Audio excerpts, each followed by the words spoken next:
Tiempo de noticias, muy buenos días amigos y amigas de todo el país. Es un gusto acompañarles para hacer esta revisión de los hechos más destacados de Ecuador y del mundo. Empezamos con los titulares.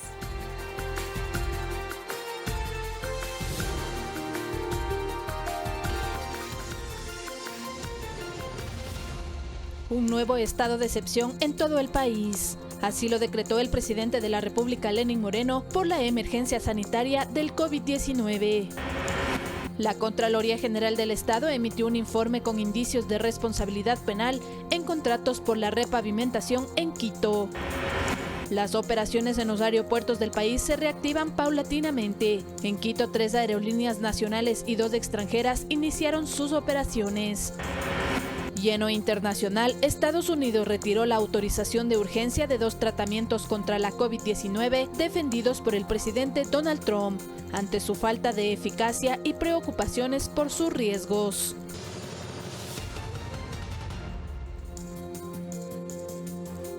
De la mañana con 1 minuto. El presidente de la República, Lenín Moreno, a través de decreto ejecutivo 1074, declaró un nuevo estado de excepción en todo el país por calamidad pública que se enfrenta por el COVID-19 y por la emergencia económica que sobreviene a la emergencia sanitaria. El objetivo es poder continuar con el control de la enfermedad a través de medidas excepcionales necesarias para mitigar su masivo contagio y, por otro lado, establecer mecanismos emergentes que permitan enfrentar la recesión económica, así como la crisis fiscal, y generar las bases para iniciar un proceso de recuperación económica. Decreto 1074 que fue emitido por el presidente de la República, Lenín Moreno.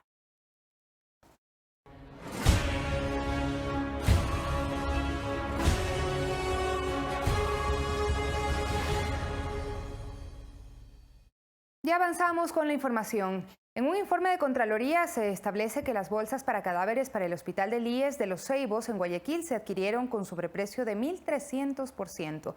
Daniel Salcedo, vinculado en este proceso por peculado, se encuentra hospitalizado y una vez que se recupere será trasladado a Quito. Como referencia para determinar el sobreprecio en la compra de fundas para cadáveres, la Contraloría analizó las adquisiciones realizadas el año anterior. En julio de 2019, la Dirección General de la Policía Judicial e Investigación de la Policía Nacional compró las mismas bolsas a $11.32 cada unidad. En octubre de 2019, el Hospital Teodoro Maldonado Carbo en Guayaquil adquirió las fundas en $45.40 cada una. Mientras, durante la emergencia sanitaria en este 2020, el Hospital del IES de Los Ceibos compró el mismo bien por un valor unitario de $148.50, es decir, $137.18 más. Considerando estos cálculos, la Contraloría determinó que el sobreprecio por cada funda es de 1.311%.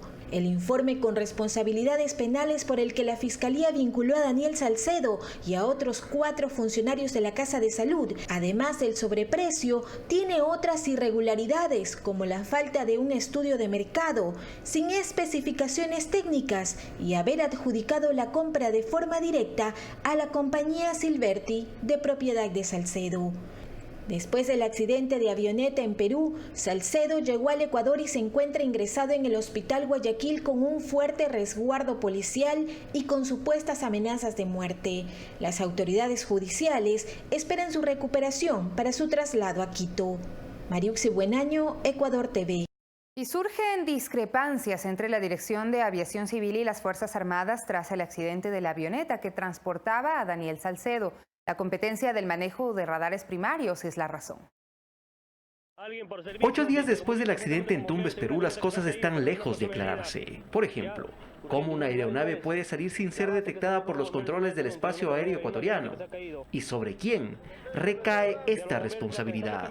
El ministro de Defensa, Osvaldo Jarrín, aseguró la semana anterior que los sistemas de cobertura y protección son 2, y estas son las respectivas competencias. Corresponde a la Dirección de Aviación Civil, a la DAC. Se llaman los radares de detección y funcionamiento primario. Sin embargo, esta mañana en el segmento de entrevistas de Ecuador TV, el director general de Aviación Civil, Ángelo Acosta, asegura lo contrario, que los radares primarios están a cargo de la Fuerza Aérea Ecuatoriana. Argumenta que incluso existe un convenio que data de 2015, con vigencia por 8 años. En una de las cláusulas indica que proporcionará la información de radares secundarios. La aviación civil proporciona la señal. Y que son los radares de la FAE los que pueden detectar objetos en caso de que ocurra lo que al parecer sucedió con la avioneta que transportaba el procesado Salcedo. Apaga el transponder. Nosotros en el radar no lo podemos ver. Para eso son los radares primarios. No es mi competencia esa. El radar ¿Es competencia primario de Fuerzas Armadas? de la Fuerza Aérea. ¿Qué es lo que hace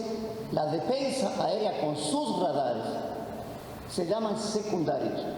Se dedica exclusivamente a lo que son vuelos no identificados, no registrados, que no tienen denominación precisa. En todo caso, ninguno de los dos sistemas detectó este vuelo, cuyo plan había sido presentado para 10 días por el traslado de larvas de camarón desde el aeropuerto de Guayaquil hacia Roble de Mar, una de las 10 pistas privadas que existe en la isla Puná. Autorizadas por la aviación civil, pero no son controladas. Donde los controles, en definitiva, son responsabilidad de cada propietario. Alex Llanos, Ecuador TV.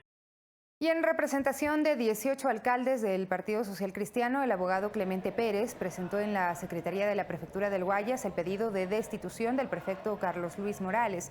De tener los votos completos, el cese de funciones sería en un mes. 18 alcaldes, 5 juntas parroquiales han dicho ya basta a la corrupción. Han dicho que quieren ejercer su derecho a no tener un prefecto con grilletes. Así que ha comenzado el proceso legal, esperemos que llegue a su fin. Vamos a verificar que se cuide el derecho a la debida defensa del prefecto Morales. El proceso debe durar un mes. 6 de la mañana con 7 minutos. El líder de Concertación, César Montúfar, y el concejal Fernando Morales presentaron una denuncia en contra del alcalde Jorge Yunda por peculado y delincuencia organizada. El burgomaestre dijo que Montúfar deberá aportar con pruebas o responder por malicia y temeridad. Llegaron hasta la Policía Judicial al norte de Quito para presentar una denuncia en contra del burgomaestre Jorge Yunda por los delitos de peculado y delincuencia organizada ante los escándalos de corrupción. Los gerentes de las empresas municipales de agua potable y obras públicas, el gerente y representante de la empresa Himno Solución y el gerente general de la empresa Heinco. Según Montúfar, con los proyectos de las empresas de agua potable y movilidad y obras públicas, se dio una triangulación para evadir el sistema de contratación pública vía concurso o licitación y se perjudicó económicamente a estas dependencias municipales. Se transfirió a través de la figura de subcontratos a la empresa Heinco gran parte de proyectos aproximadamente de 51 millones de dólares para la repavimentación de Quito y en obras de agua potable y alcantarillado. El alcalde de Quito pone a sus hombres y mujeres de absoluta confianza. Estos han defraudado a la ciudad y han demostrado que existe lo contubernio entre diferentes funcionarios. Dentro de la investigación, también pedirán que rindan versión los concejales que forman parte de los directorios de las empresas que la Fiscalía investiga. Omar Ceballos y el concejal René Bedón, Bernardo Abad y Mario Gran. El alcalde Jorge Yunda reaccionó a través de su cuenta de Twitter. César Montúfar deberá aportar las pruebas que sustenten su denuncia o responderá por malicia y temeridad. Esa es su responsabilidad. La mía es ratificar total apertura para que los organismos de control y la Fiscalía hagan su trabajo y la justicia sancione de ser el caso. Pero este no es el único frente al que el alcalde deberá responder. Este martes en el Consejo Metropolitano los ediles pedirán explicaciones sobre esos presuntos ilícitos. Quienes han actuado de manera corrupta tienen que pagar por sus actos. Que responder que fue él quien colocó a esas personas ahí.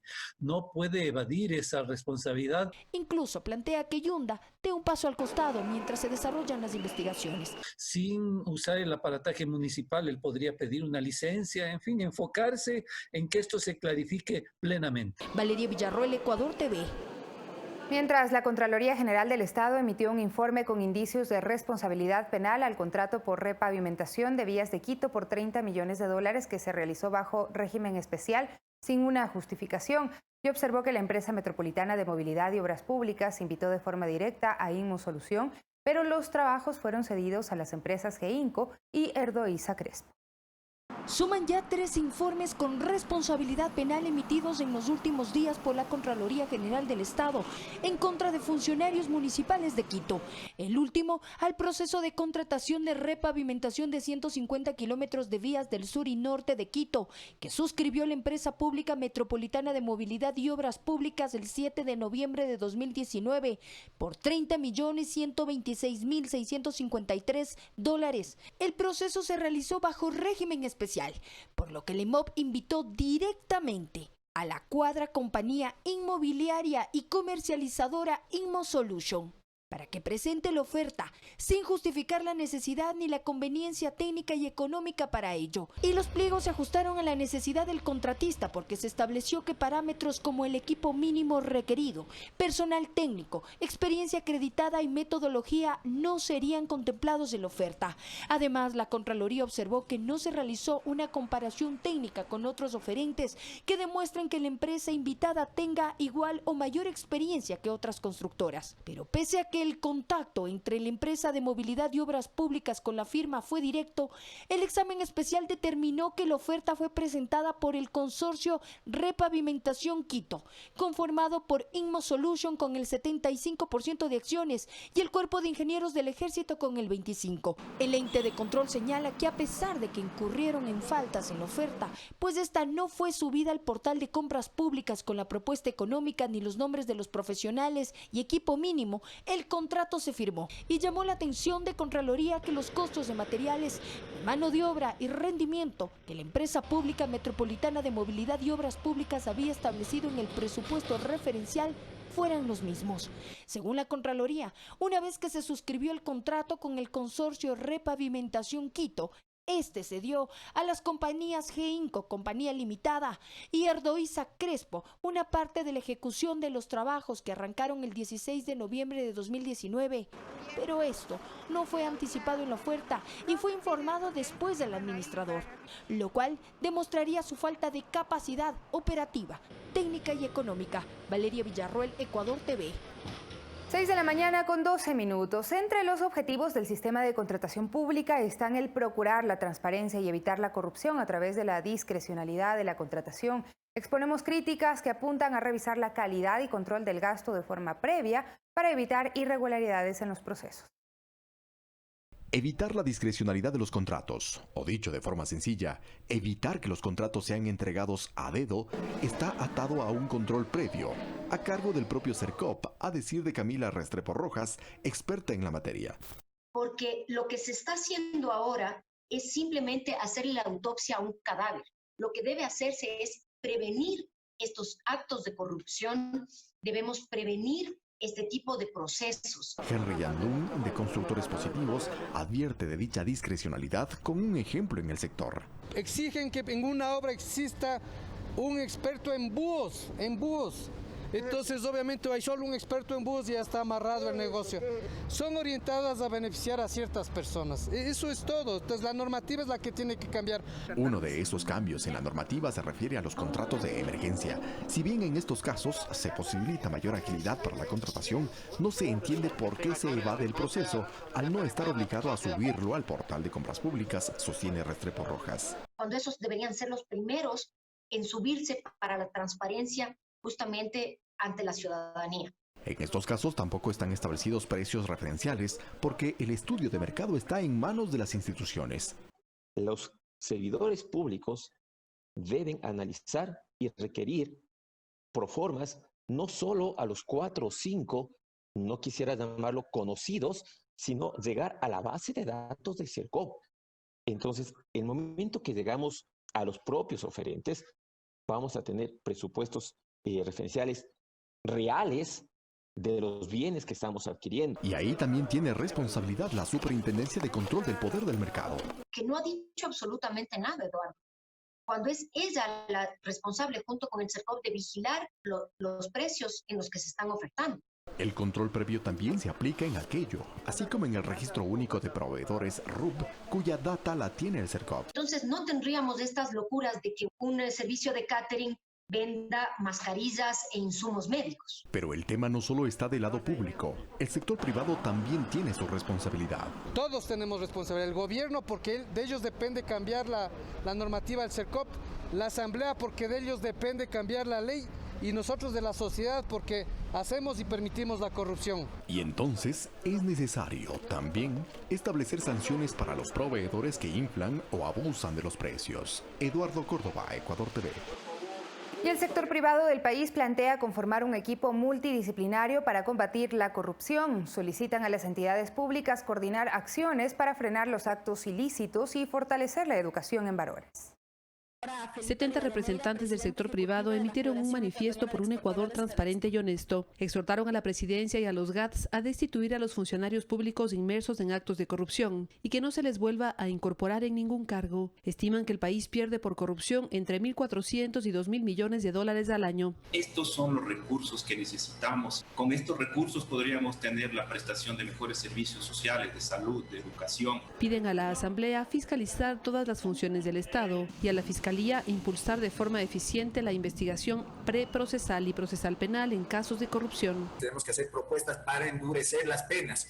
El que se roba dinero público le hace mucho daño al país. Peor en estas circunstancias, tiene que pagar con todo el peso de la ley.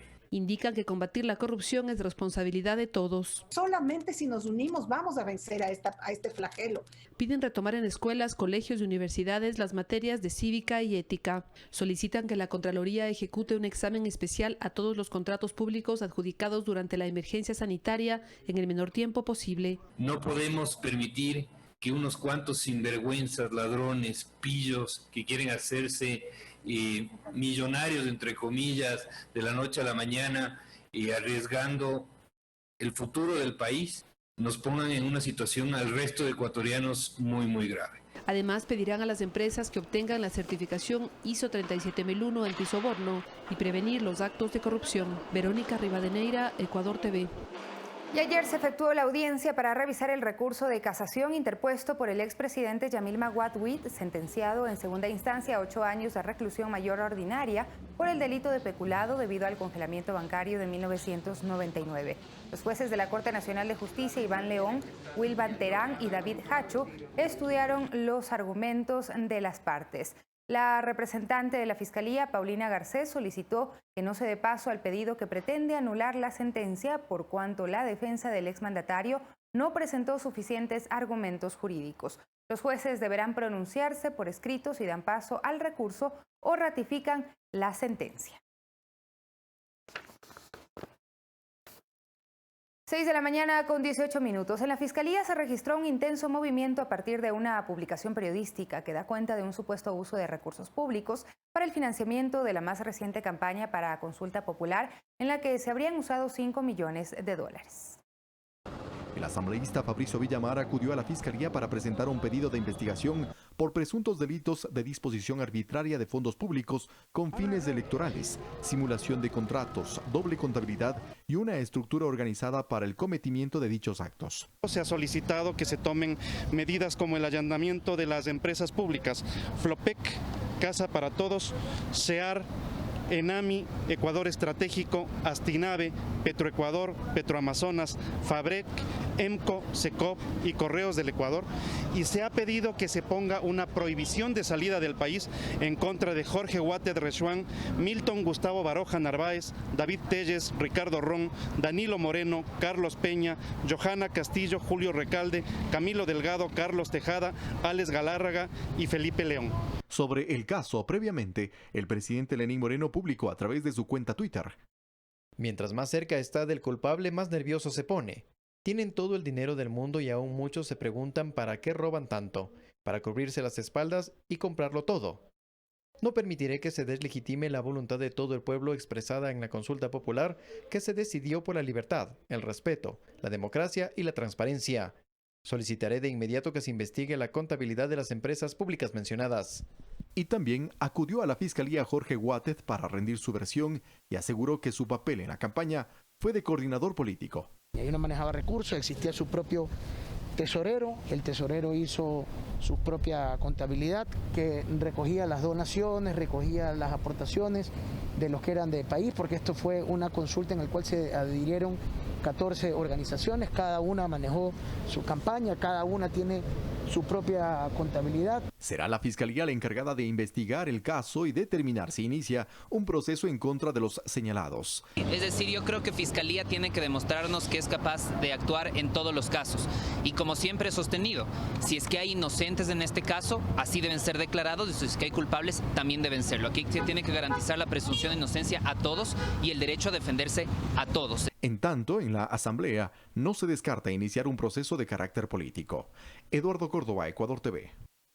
El presidente Lenín Moreno analizó la estrategia gubernamental de alimentación en el marco de la emergencia por la pandemia para los sectores más vulnerables y la situación actual del COVID-19 en el país.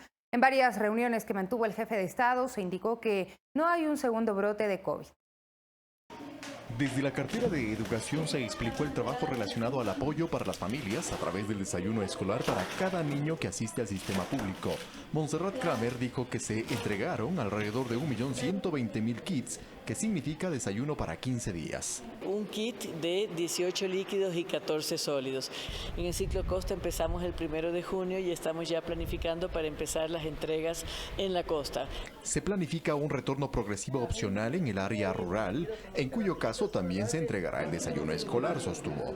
Adicionalmente, la estrategia de alimentación se complementa con la campaña Dar una mano sin dar la mano. La meta era 700.000 familias que recibían sus kits alimenticios. Han recibido 1.211.000 familias, lo cual supera las expectativas gracias al sector productivo, comercial, industrial y la distribución por parte de todos los que fueron parte de la campaña. Esta iniciativa público-privada también se extendió a las familias que tienen a personas adultas mayores y personas con discapacidad, y se ha logrado, dijo Iván Granda, cumplir con un 83% de la meta que el presidente planteó para llegar a 140.000 familias bajo estas condiciones.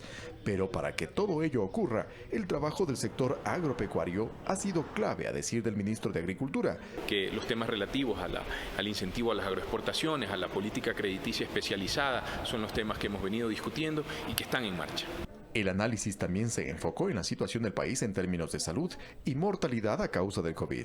Hemos visto que la mortalidad va bajando a nivel país. Sin embargo, no dejo de desconocer que en Quito, en la provincia de Pichincha, como en Santo Domingo de los Colorados y también en Cuenca, en la ciudad de Cuenca, hay un ligero aumento, alrededor de un 20% respecto al 2018 y al 2019. Otros indicadores sobre las atenciones por emergencia a causa de enfermedades respiratorias, el ministro Ceballos dijo que ha ido disminuyendo.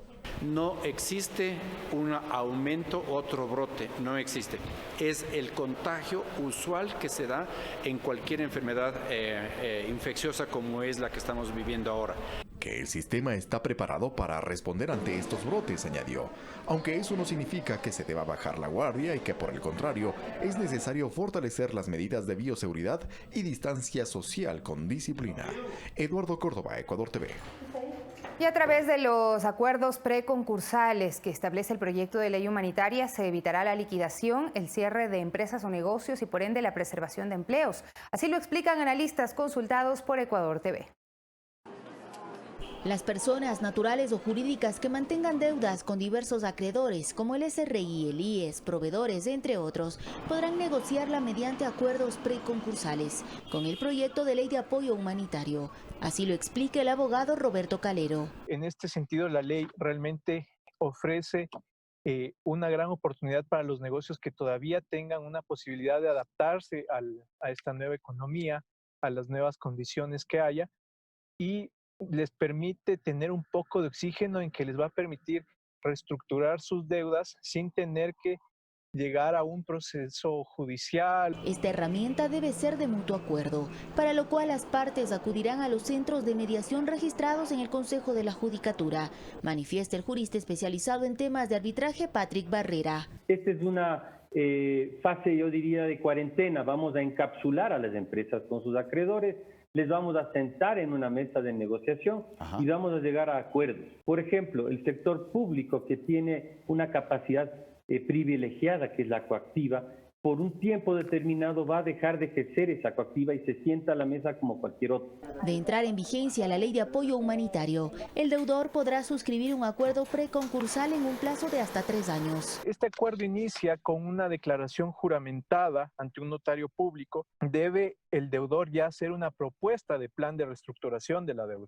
Y adicionalmente la ley sabiamente incorpora que el proceso de mediación no va a estar en función del monto de la negociación, sino en función de una tabla muy baja. Los dos expertos coinciden en que la propuesta del Ejecutivo da una salida amigable a empresas y negocios que tengan pagos pendientes con el sistema no financiero, pues en el país existe una ley muy antigua de concordato y que rige solo para empresas.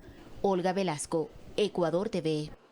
El presidente Lenín Moreno realizó 16 objeciones parciales al proyecto de ley de ordenamiento de finanzas públicas que aprobó la Asamblea Nacional el pasado 16 de mayo con 72 votos a favor. El articulado contempla programas de preservación de capital del presupuesto general del Estado con el propósito de cuidar la liquidez, aumentar la riqueza, el patrimonio y la capacidad financiera del Estado. El documento fue enviado este lunes al Legislativo para su conocimiento y tratamiento.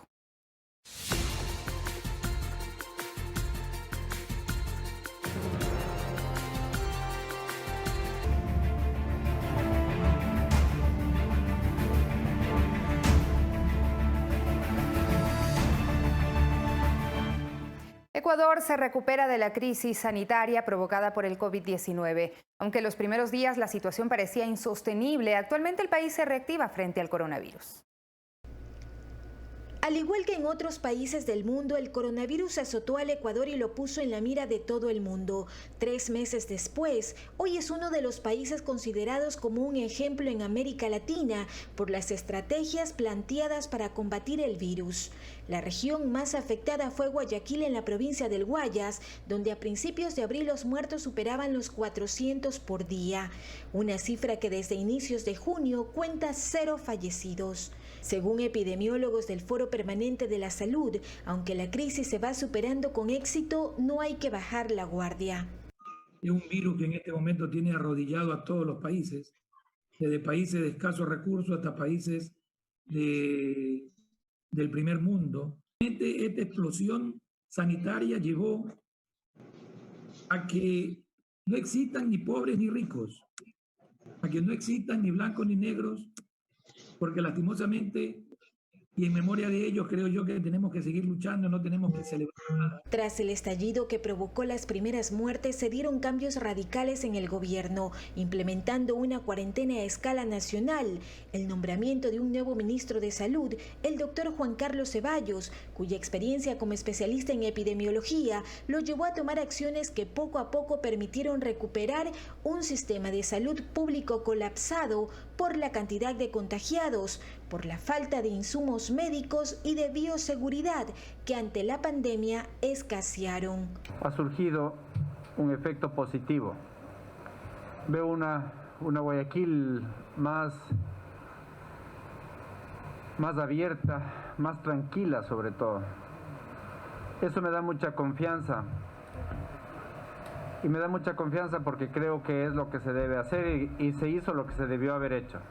A esta ayuda se sumó el apoyo de los alcaldes, gobernadores y demás autoridades que aunaron esfuerzos para combatir el COVID-19. El doctor Washington Alemán forma parte de la mesa técnica que trabaja conjuntamente con más de 60 médicos y el COE cantonal en Guayaquil, desde donde se ha realizado un trabajo de mitigación y contención que ha permitido que la ciudad más golpeada por el coronavirus supere la crisis. Esta mesa técnica que dentro de ellos están conformadas por casi todos los jefes de los hospitales y de las terapias intensivas, así como los decanos de las principales facultades de medicina de Guayaquil, de Espíritu Santo, Católica y Guayaquil, la Universidad de Guayaquil, de las sociedades científicas.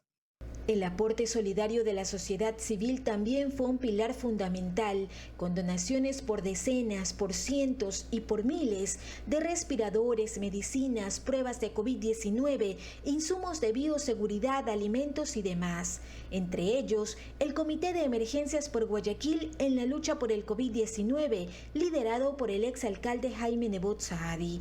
El Fideicomiso Salvar Vidas, bajo el liderazgo del banquero Guillermo Lazo y la Fundación María Gracia. Gracia. El fideicomiso Sumar Juntos del Banco del Pichincha, el exalcalde de Quito, Roque Sevilla, también cuenta con un fondo fiduciario por todos. Embajadas, empresas privadas y públicas, micro, pequeños empresarios y emprendedores también aportaron en esta cruzada cuya esperanza es ver resurgir a un país sumido en el dolor, pero enfrentando la batalla contra uno de los peores enemigos en la historia de la humanidad. Mariuxi Buenaño, Ecuador TV. Y sobre el tema, el presidente de la República publicó en su cuenta de Twitter lo siguiente. Escribió 90 días de lucha contra el COVID-19 y reforzamos la salud pública. 42.687 pacientes recuperados. Aumentamos la capacidad de pruebas a 6.000 diarias. Alcanzamos las 568 camas en terapia intensiva y destinamos 136 hospitales para pacientes con coronavirus.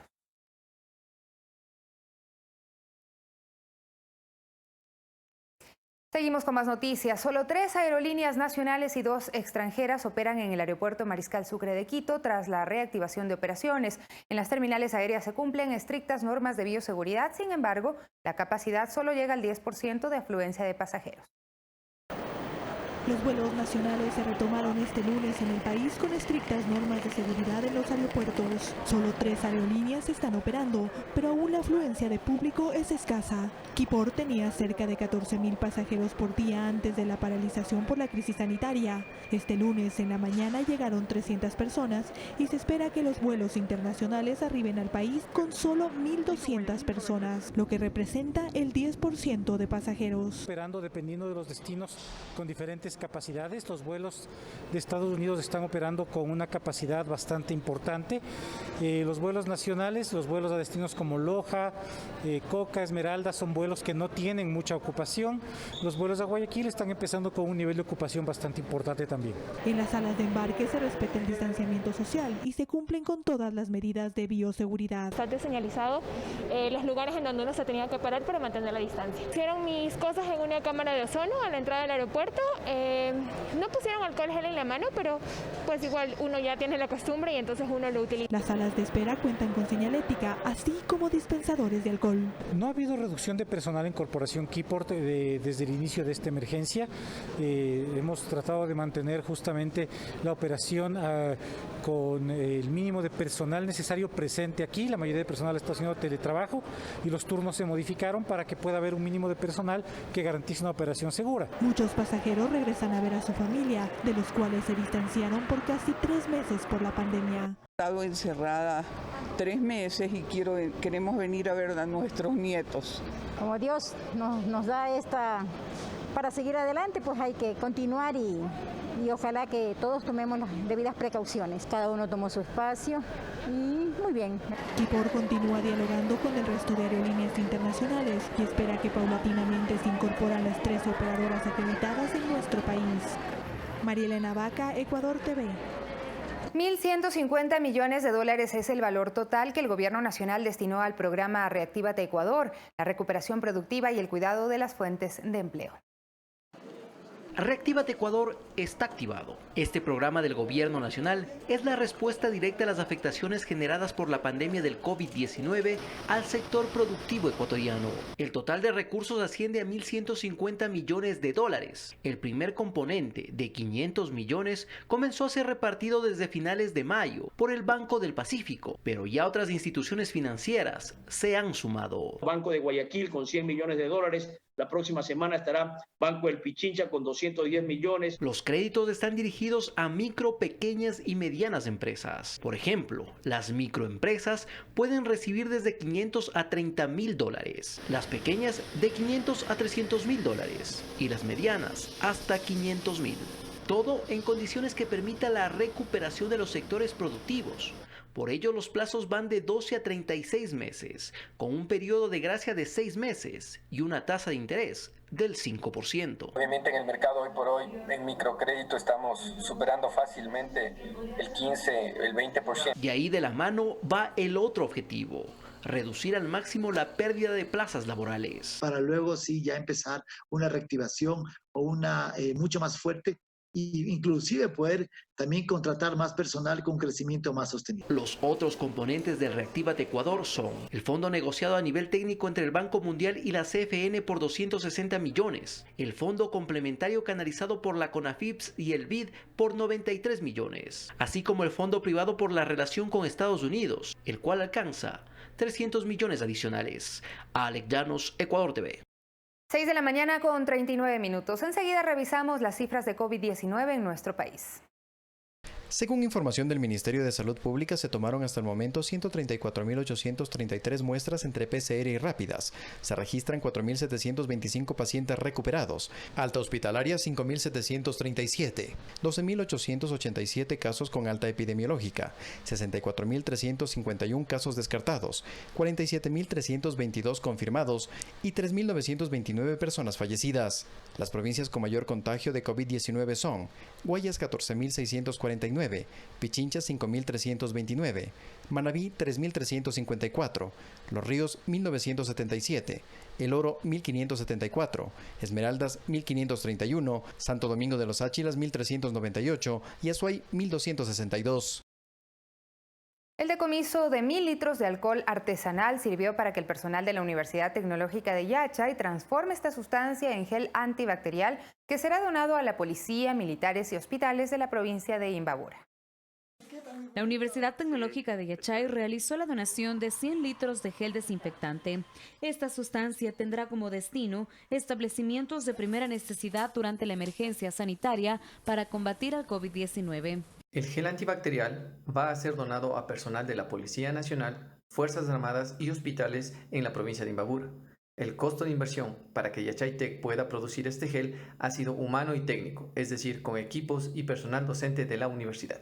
La producción de este gel se realizó con material decomisado por la Policía Nacional. Específicamente fue alcohol artesanal, 1.300 litros, que tuvo que pasar por varios procesos para convertirse en gel antibacterial. Primero hacemos es medir la concentración de alcohol que tiene el licor.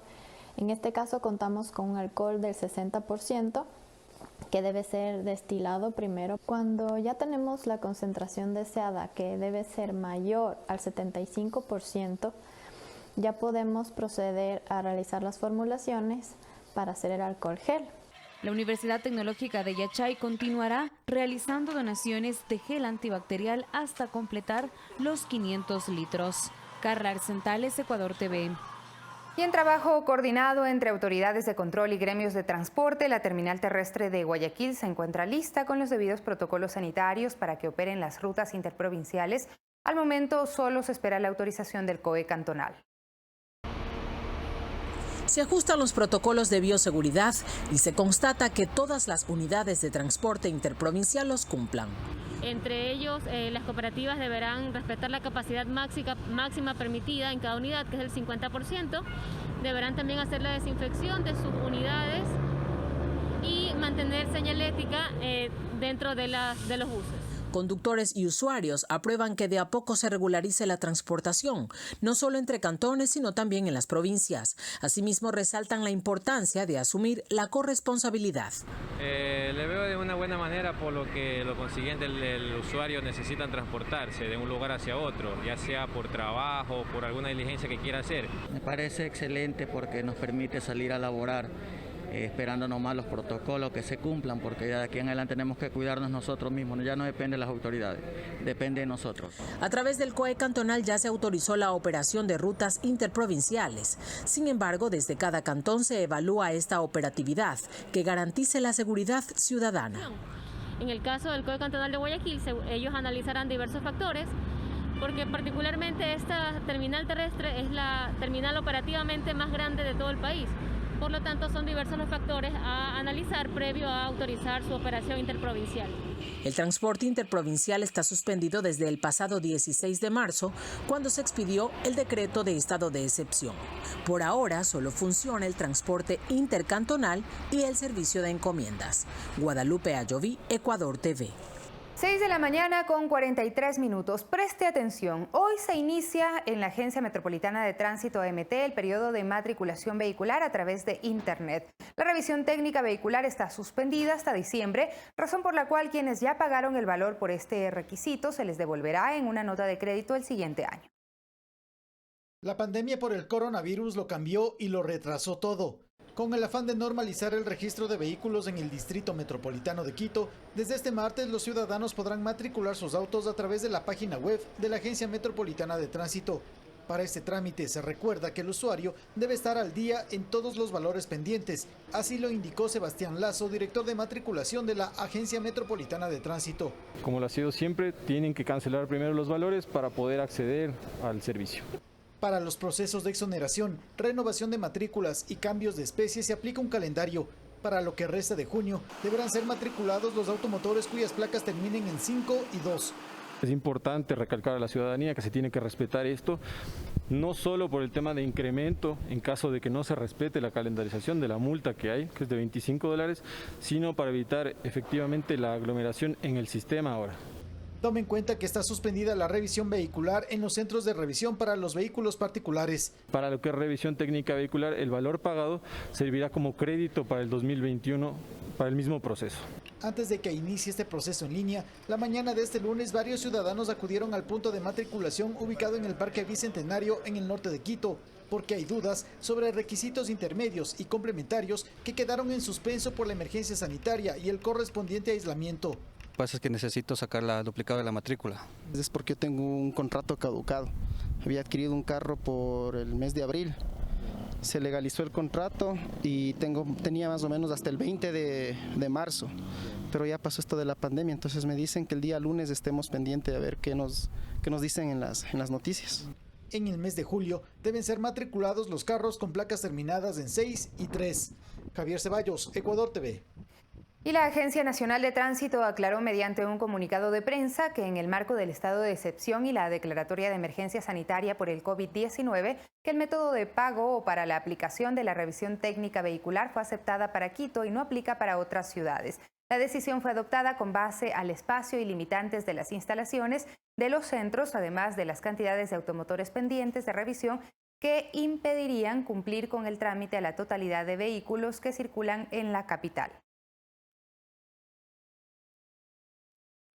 Y el Ministerio de Transporte y Obras Públicas anunció la apertura de los tramos viales Baeza-Tena y Baeza-Lago Agrio, esto luego de finalizar los trabajos para concretar la conectividad entre las provincias de Napo, Sucumbíos y Pichincha. La culminación de la construcción del paso alterno de 650 metros en el tramo de la vía Baeza-El Reventador, kilómetro 67, permite el tránsito vehicular de todo tipo de vehículos durante las 24 horas, mientras se mantiene habilitada la red vial estatal E45 durante el día en un solo carril.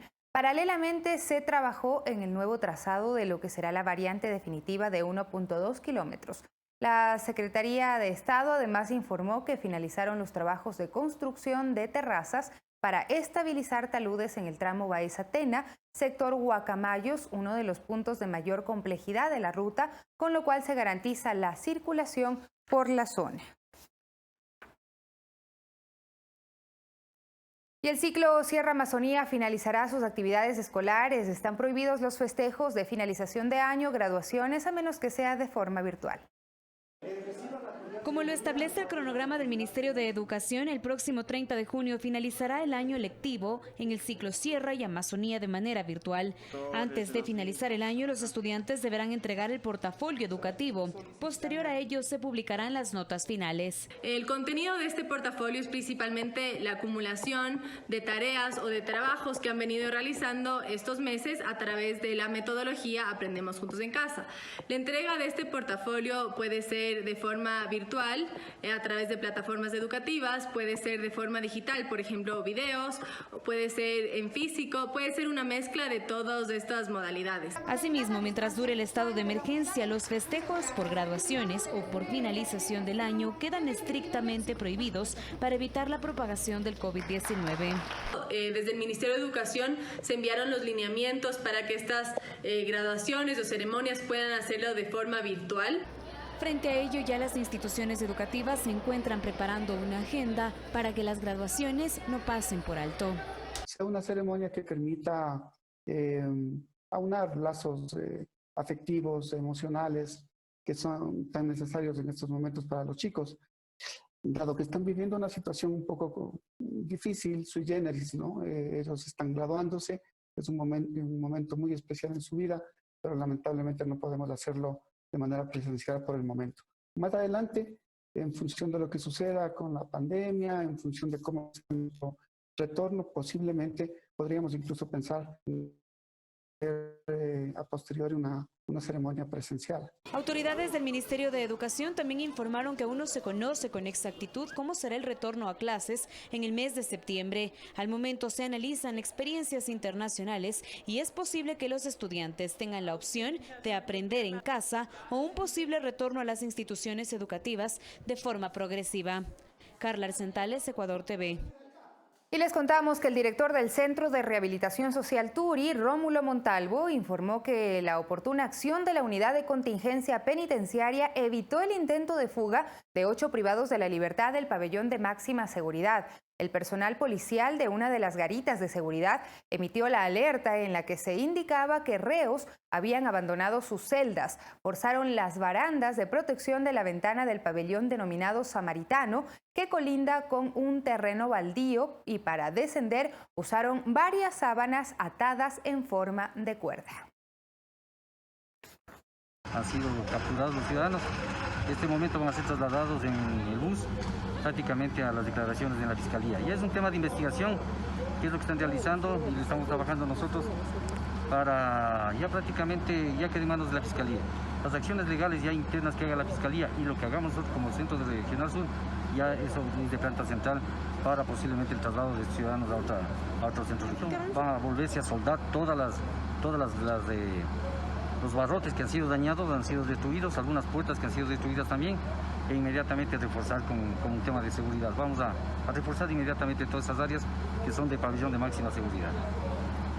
Y en otro tema, el ministro de Ambiente y Agua, Paulo Proaño, publicó en su cuenta de Twitter que 15 tortugas originarias de la isla española, incluyendo la tortuga Diego, regresaron a casa tras décadas de reproducirse en cautiverio y salvar a su especie de la extinción.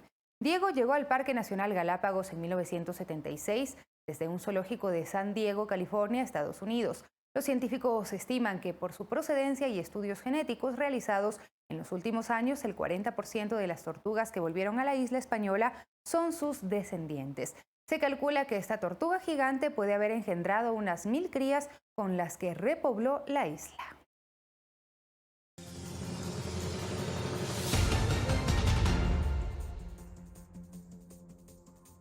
Y en la información del mundo, Estados Unidos retiró las autorizaciones de 2 tratamientos para el COVID-19 que utilizaban hidroxicloroquina debido a su falta de eficacia y posibles riesgos.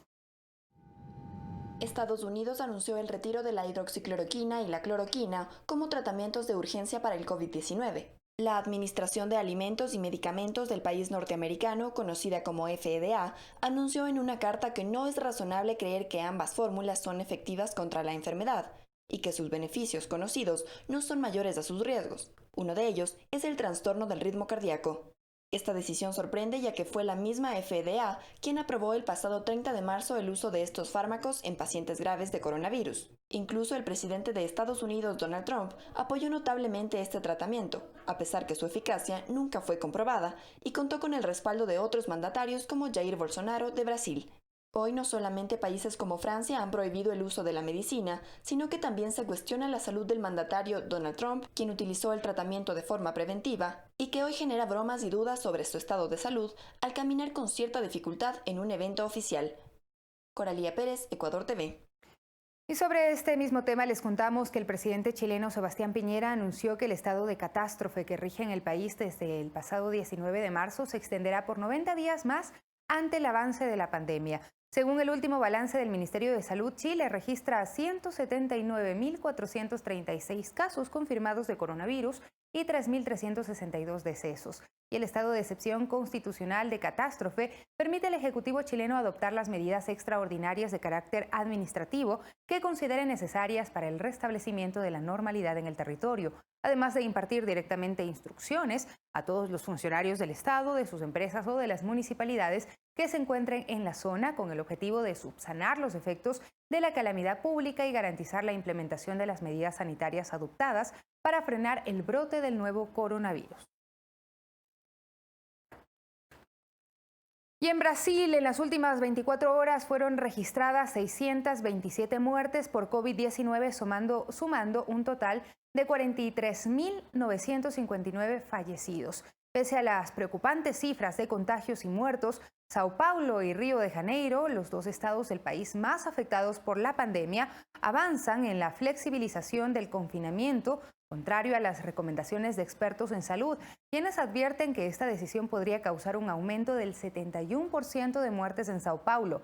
América Latina y el Caribe superaron los 80.000 fallecimientos por COVID-19, más de la mitad se registran en Brasil, en momentos en que la expansión del virus se acelera en la región.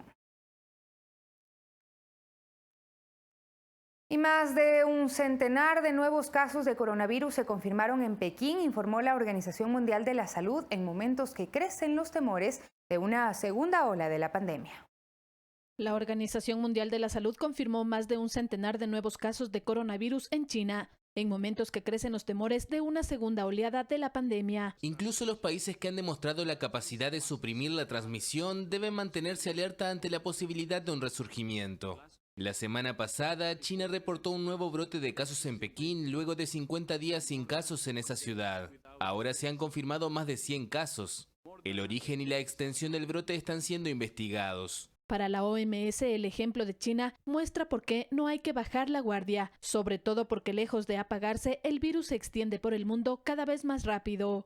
Se ha llevado a cabo muchas investigaciones sobre la capacidad de los coronavirus y otros virus para sobrevivir en diversas superficies, incluyendo paquetes. Y en este caso en particular, creo obviamente que es una de las hipótesis y requiere mayores pruebas, pero yo sería reticente a sostener que todos los paquetes y otras cosas debieran ser sistemáticamente examinados.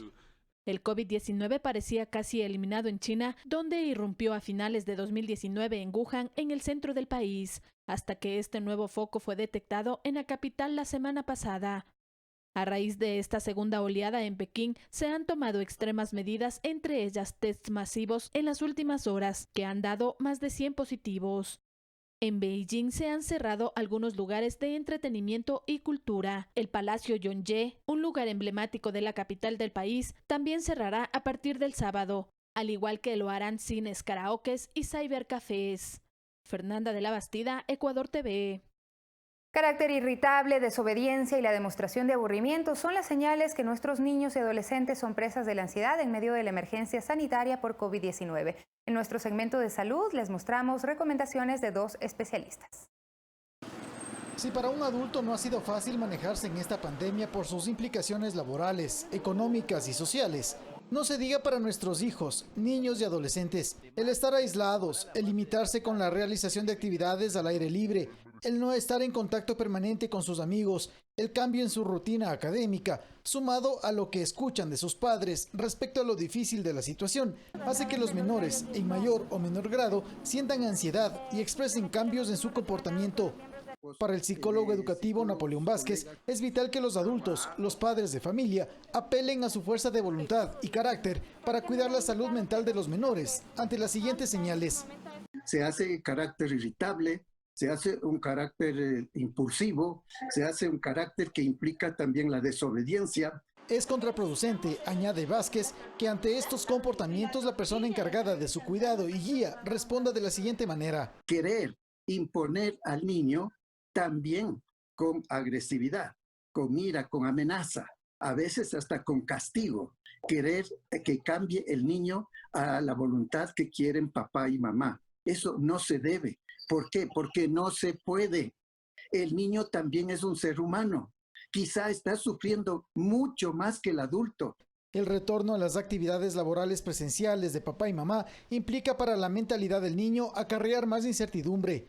Para la psicóloga Elizabeth Montenegro, es fundamental el diálogo para reducir en los niños, especialmente sus dudas e inquietudes.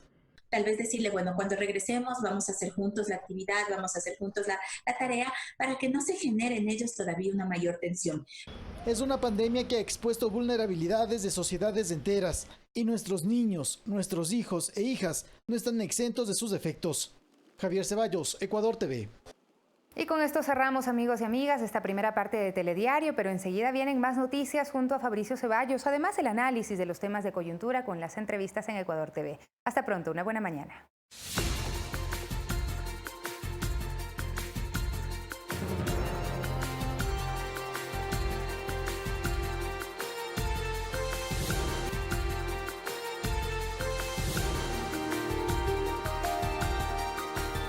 Amigos y amigas, buenos días. Gracias por seguir con nosotros en Telediario este martes 16 de junio de 2020. Bienvenidos todos. Vamos a revisar de inmediato información. Mucha atención. La noche de ayer, el presidente de la República, Lenín Moreno, a través del decreto ejecutivo 1074, declaró por 60 días más el estado de excepción en todo el país por calamidad pública que se enfrenta por el COVID-19 y por la emergencia económica sobreviniente a la emergencia sanitaria. El objetivo es continuar con el control de la enfermedad a través de medidas excepcionales necesarias para mitigar su masivo contagio y, por otro lado, establecer mecanismos emergentes que permitan enfrentar la recesión económica, así como la crisis fiscal, y generar las bases para iniciar un proceso de recuperación económica.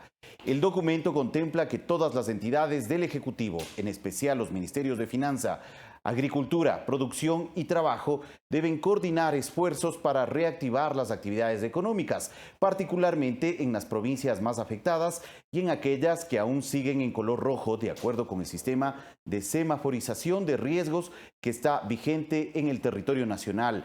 En el decreto se establece que continúan suspendidos los derechos a la libertad de asociación, reunión y tránsito.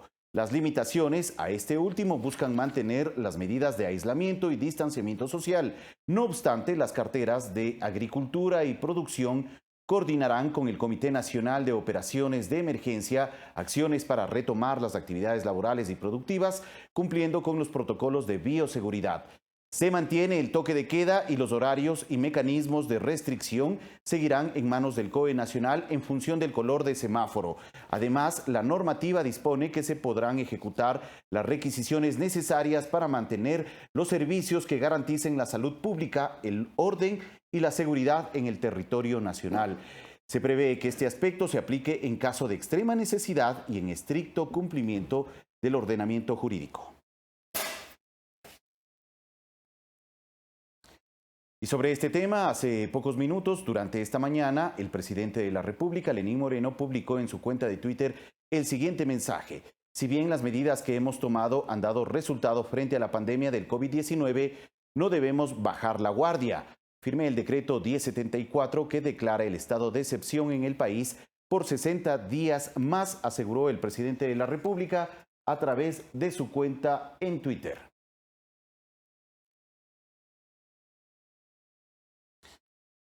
7 de la mañana con 6 minutos. 1.150 millones de dólares es el valor total que el gobierno nacional destinó al programa Reactívate Ecuador. A través de él se entregan créditos para la recuperación productiva y el cuidado de las fuentes de empleo. Reactívate Ecuador está activado. Este programa del gobierno nacional es la respuesta directa a las afectaciones generadas por la pandemia del COVID-19 al sector productivo ecuatoriano. El total de recursos asciende a 1.150 millones de dólares. El primer componente, de 500 millones, comenzó a ser repartido desde finales de mayo por el Banco del Pacífico, pero ya otras instituciones financieras se han sumado. Banco de Guayaquil con 100 millones de dólares. La próxima semana estará Banco del Pichincha con 210 millones. Los créditos están dirigidos a micro, pequeñas y medianas empresas. Por ejemplo, las microempresas pueden recibir desde 500 a 30 mil dólares, las pequeñas de 500 a 300 mil dólares y las medianas hasta 500 mil. Todo en condiciones que permitan la recuperación de los sectores productivos. Por ello, los plazos van de 12 a 36 meses, con un periodo de gracia de 6 meses y una tasa de interés del 5%. Obviamente en el mercado hoy por hoy, en microcrédito estamos superando fácilmente el 15, el 20%. Y ahí de la mano va el otro objetivo: reducir al máximo la pérdida de plazas laborales. Para luego sí ya empezar una reactivación o una mucho más fuerte, e inclusive poder también contratar más personal con crecimiento más sostenible. Los otros componentes de Reactívate Ecuador son el fondo negociado a nivel técnico entre el Banco Mundial y la CFN por 260 millones, el fondo complementario canalizado por la CONAFIPS y el BID por 93 millones, así como el fondo privado por la relación con Estados Unidos, el cual alcanza 300 millones adicionales. Alex Llanos, Ecuador TV.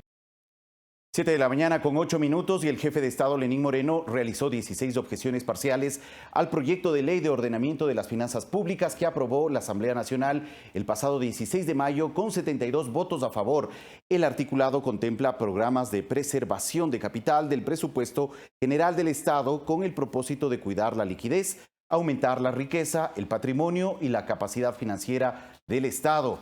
Esta propuesta de ley es parte de los compromisos que se establecieron con el Fondo Monetario Internacional para continuar con su apoyo crediticio que este año podría alcanzar los 2.500 millones de dólares.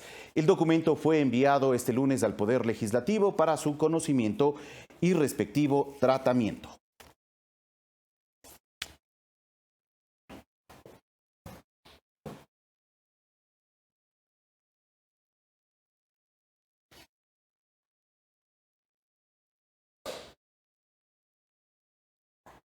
Siete de la mañana con 9 minutos y este momento nos acompaña el director del Instituto de Economía Popular y Solidaria, Andrés Briones, para conversar en los siguientes minutos sobre el trabajo cumplido durante estos meses en medio de la emergencia sanitaria. Buenos días, Andrés, gracias por estar aquí en Telediario. Muchas gracias por la invitación, siempre para mí es un gusto hablar de las acciones que llevamos a territorio como Instituto Nacional de Economía Popular y Solidaria. Muchas gracias, muy gentil. Bueno, ¿en qué consiste este nuevo registro único de actores de la economía popular y solidaria? ¿En qué consiste este trabajo que ustedes han desplegado durante estas semanas? Bueno, estamos dando un salto cuantitativo ahora. Antes de mi administración no teníamos un sistema informático, un sistema de gestión que nos permita, a manera territorial, por sector y por cada asociación de las que componen todo el universo de la economía popular y solidaria, saber cuál es su situación y en base a eso desarrollar un plan de trabajo, un plan de intervención que permita fortalecer, mejorar la productividad y calidad y fortalecer la articulación comercial.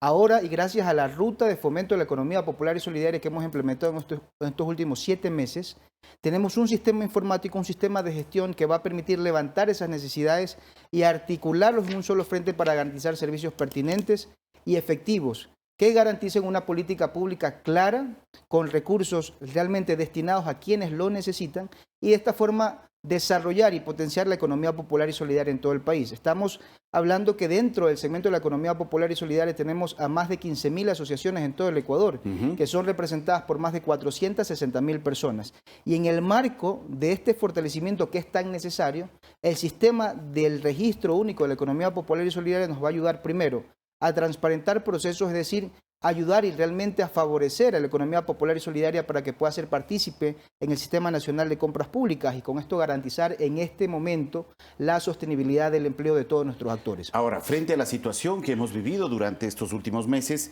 ya 90 días de emergencia sanitaria, ¿cuáles han sido las necesidades que ustedes han logrado identificar en los actores de la economía popular y solidaria? ¿Dónde se concentran en este momento las mayores necesidades y requerimientos de estos actores? Bueno, hay 2 frentes que nosotros dentro de la ruta de fomento, que si bien es cierto lo desarrollamos desde octubre del año pasado y que nos sirvió para hacerle frente como instituto ante la emergencia sanitaria, nos hemos desplegado en dos temas importantes. El primero, que tiene que ver con la productividad y calidad, es decir, mejorar las condiciones productivas de todos los sectores de la economía popular y solidaria, garantizando, por ejemplo, el acceso a mi primer certificado INEM y ayudando y acompañando a todos los actores en el país para que puedan tramitar ante el ARSA, que es la Agencia de Regulación y Control Sanitario, su respectivo registro sanitario. Con esto, ¿qué garantizamos? Primero, que los productos de la economía popular y solidaria puedan colocarse el percha, puedan articularse y vender directamente más. Pueden ser con el comercializados, pequeño, ¿no? el mediano, el grande, y tener una relación directa con el consumidor en el Ecuador. Sabemos que uno de los principios fundamentales de la economía popular y solidaria radica en el intercambio, pero no puede existir intercambio si no fortalecemos la parte de la productividad y calidad. Y un segundo frente que hemos desarrollado y hemos prácticamente concentrado todos nuestros esfuerzos en plena emergencia sanitaria ha sido la articulación comercial. Uno de los cambios cuantitativos y cualitativos que hemos dado en el instituto es que ahora estamos generando más articulación y relación EPS, que es un sector importante y dinámico de la economía nacional, con el mercado privado. Y los resultados están a la vista. Si nosotros comparamos los datos del mismo periodo, enero hasta julio, de enero hasta junio del 2019 en relación a enero-junio del 2020, vemos que hemos crecido en cuanto a comercialización con el sector privado en más de un 31%. Es decir, este año se ha crecido. Este año hemos crecido a pesar de la emergencia. A pesar de la emergencia. ¿Por qué? Porque, por ejemplo, gracias al trabajo de articulación con el sector privado y el sector público, colocamos productos de la economía popular y solidaria en más de 17 millones de dólares en plena emergencia sanitaria. Todo nuestro trabajo en este momento en territorio apunta, primero, a garantizar la productividad y calidad, y dos, a generar lo que más necesita en este momento nuestro actor, el pequeño que nos está viendo en este momento, que es vender, vender y que sigan vendiendo. Bueno, ¿se ha registrado o se ha reportado durante estas semanas, en medio de esta emergencia sanitaria y las dificultades que ello ha implicado, el desarrollo o el crecimiento de nuevos emprendimientos y demás que estén relacionados a la economía popular y solidaria como alternativa también para enfrentar la crisis que se está atravesando? Claro, es parte también del accionar de nosotros como instituto. Incluso el registro de los actores de la economía popular y solidaria ya traza la cancha y marca el terreno en donde nosotros tenemos que trabajar y qué acciones tenemos que llevar. Por ejemplo, si un grupo de jóvenes de la isla Trinitaria quiere conformar una asociación de limpieza, el primer paso que tiene y que debe dar en este momento es llenar y registrarse en el Registro Único de Actores de la Economía Popular y Solidaria. Antes no existía ese proceso. Es una deuda pendiente y que lleva 11 años sin habérsela dado a la economía popular y solidaria. Y gracias a la gestión del presidente Moreno en esta administración del Instituto de Economía Popular y Solidaria, bajo mi dirección, con todo mi equipo, logramos lanzarlo y hacerlo operativo. ¿Eso qué implica? Que una asociación llega, se registra en el Registro Único de Actores de la Economía Popular y Solidaria, sube toda la información y automáticamente tenemos ya ese detalle desde Quito y lo compartimos con el equipo en Guayaquil para que ellos puedan desarrollar un plan de acción y comenzar a intervenir, trabajar, apoyar y formalizar esa asociación. Es decir, que todo el proceso de emprendimiento, cuando hablamos de asociatividad, en este momento el instituto lo tiene automatizado y genera como productos finales un plan de acción de intervención inmediata o un plan de fortalecimiento para ayudar, desarrollar y fortalecer toda la capacidad asociativa en la economía popular y solidaria del país. ¿Qué cifras está mostrando este registro único de actores de la economía popular y solidaria? ¿Cuántas asociaciones, cuántos actores tienen registrados? Bueno, nosotros, empezando ya desde hoy, que es el lanzamiento formal, lo vamos a hacer junto al ministro de Inclusión Económica y Social. Hoy arranca el registro. Hoy arranca. Ya hoy día lo vamos, justamente yo salgo de acá y vamos a hacer el lanzamiento formal vía Zoom y también con 10 actores que nos van a acompañar y van a imprimir en ese momento ya la acreditación en el Registro Único de Actores de la Economía Popular y Solidaria, su respectivo plan de acción y su plan de fortalecimiento. Entonces, en este momento nosotros tenemos 15.000 asociaciones en todo el país que necesitan registrarse en el REPS. Nosotros hemos implementado ya acciones inmediatas que nos van a permitir hasta diciembre de este año lograr un registro de 6.000 actores. Es decir, que la meta en el instituto es hasta el próximo año, hasta febrero del próximo año, tener incorporados al Registro Único de Actores de la Economía Popular y Solidaria 7.000 actores. En eso nos encontramos en este momento. Y ya partiendo del 18 de junio, la buena noticia es, antes de la inauguración, que es hoy día a las 9 de la mañana, ya tenemos 400 actores, 400 asociaciones en todo el país que ya cumplen con los principios y que van a recibir sus respectivas acreditaciones que cumplen lo que es ser economía popular y solidaria y van a recibir una intervención inmediata por parte del instituto. O sea, estamos hablando que este año ustedes esperan registrar al menos 7.000 actores. Así es. Cuando hablamos de 7.000 actores nos referimos a asociaciones. Asociaciones. ¿De cuántas personas estamos hablando que están vinculadas a estas asociaciones? Más o menos tenemos un promedio por asociación de 10 personas. 10 personas, ese es el promedio. Es decir, que vamos a llegar más o menos a unas 6.000 personas, a unas 700.000 personas en todo el país que gracias al REP van a tener una intervención directa de apoyo del Instituto de Economía Popular y Solidaria. Ahora, ¿dónde se encuentran las fortalezas de estos actores de la economía popular y solidaria? ¿A qué se están dedicando principalmente durante estas semanas, en medio de esta crisis económica también que hemos tenido que sufrir? Bueno, en este momento ellos están concentrados en la reactivación económica. Yo creo que todas las intervenciones y las políticas que ha desarrollado el gobierno le han favorecido. Por ejemplo, en su momento la refinación de deudas prácticamente se cogió más del 90% de la economía popular y solidaria que tenía un compromiso con la banca pública o privada, y eso les permitió tener algo de oxígeno para poder operar en plena emergencia sanitaria.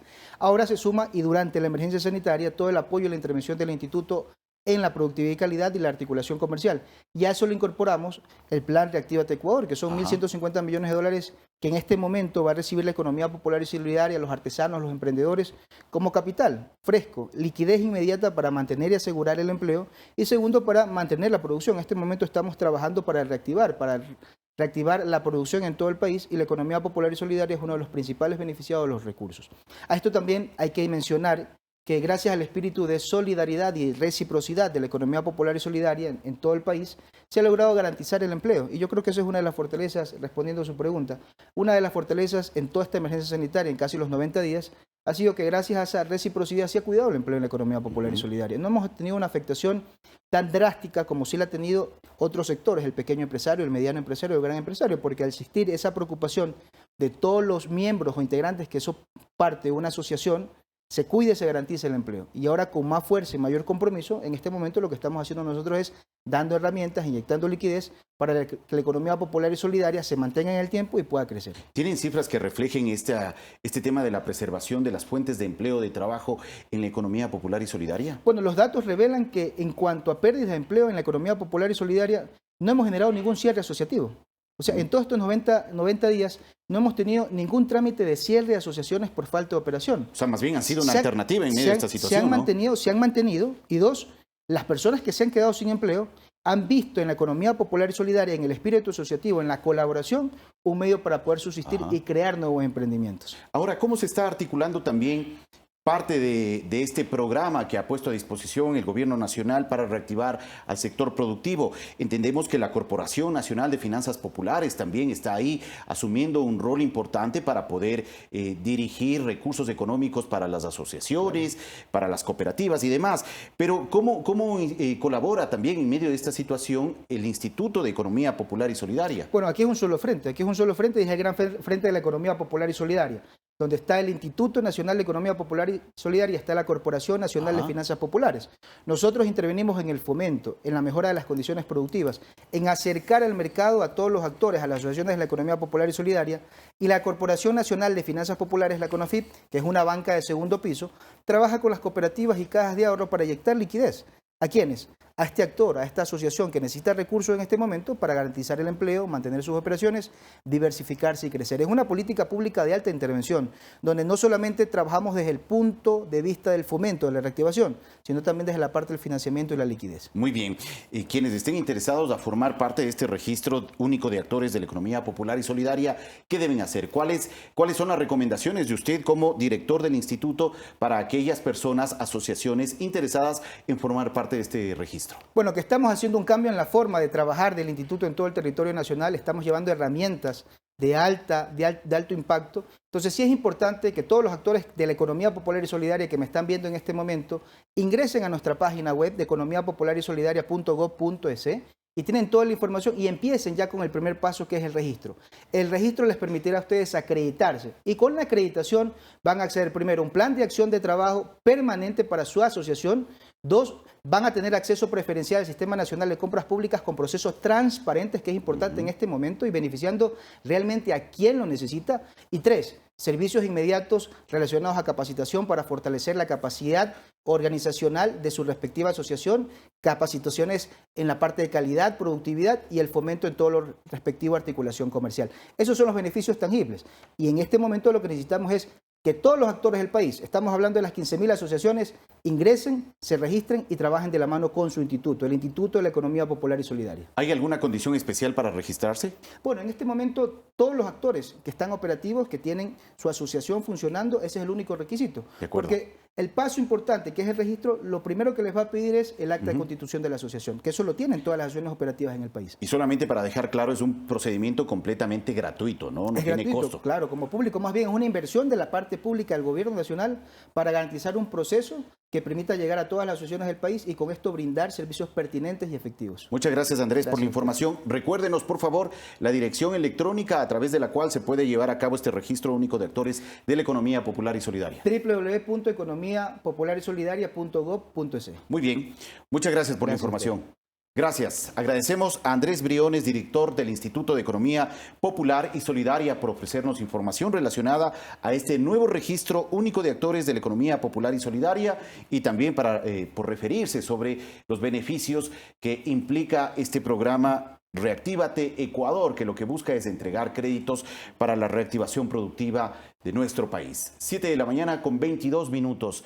Y a esta hora nuestro compañero Javier Ceballos se ha trasladado hasta el registro civil ubicado en el norte de Quito sobre la avenida Naciones Unidas y Amazonas para informarnos sobre la atención de los servicios presenciales y virtuales.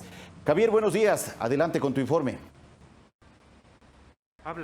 Hola Fabricio, ¿qué tal? Un buen día para ti. Saludos cordiales para todos nuestros televidentes de Telediario en todo el país. Seguramente en estas últimas horas a usted se le perdió la cédula, no encuentra su cédula, no sabe qué hacer, no sabe qué trámites son todavía presenciales y qué trámites debe hacerlos en línea. Pues aquí estamos nosotros desde los exteriores de la agencia principal del registro civil en el norte de Quito, en la avenida Naciones Unidas y Amazonas, para darles a conocer, amigos televidentes, qué trámites deben hacerlos de manera presencial y qué trámites deben hacerlo de manera virtual. Antes de entrar en detalle, queremos comentarles que todas las personas que tienen que venir de manera necesaria acá al registro civil deben pasar justamente por este procedimiento que ustedes ven en pantalla. Deberán primero respetar la señalización ubicada en el piso de distanciamiento social con esos puntos de color celeste, y al ingresar deben pasar por las siguientes pruebas, ¿no? Se les toma la temperatura, se les desinfecta las manos y posteriormente, ya una vez hecho todo este proceso, el personal del registro civil le guiará hacia la dependencia donde deberá hacer el trámite respectivo.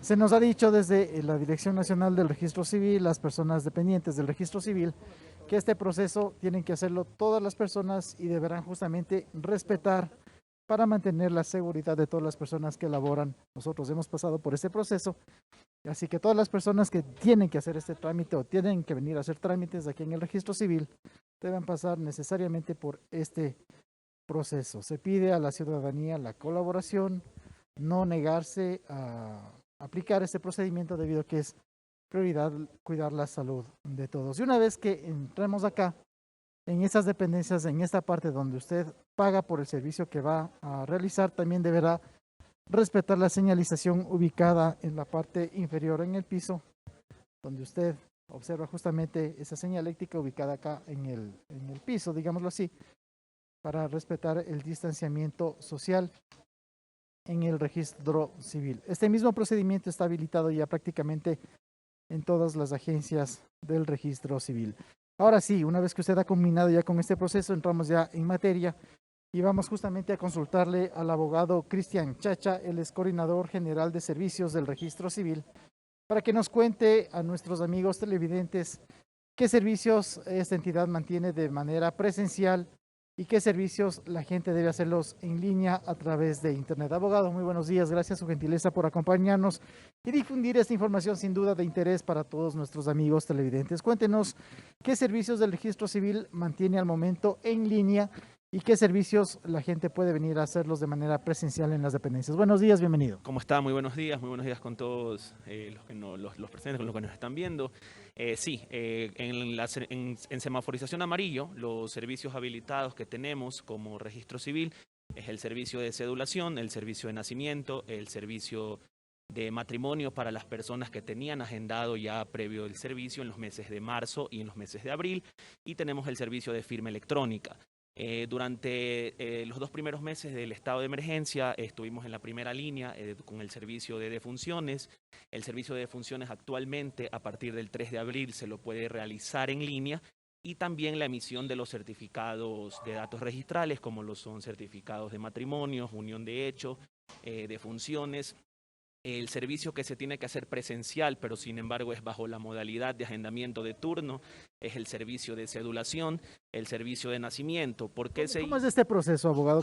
¿De qué se trata el tema del agendamiento y cómo se debe hacer este procedimiento? La Dirección General de Registro Civil implementó un plan de acción para tratar los servicios que mayor demanda tienen y así evitar una aglomeración y hacerlos bajo la modalidad de agendamiento de turno a través de la plataforma virtual virtual.registrocivil.gov.es.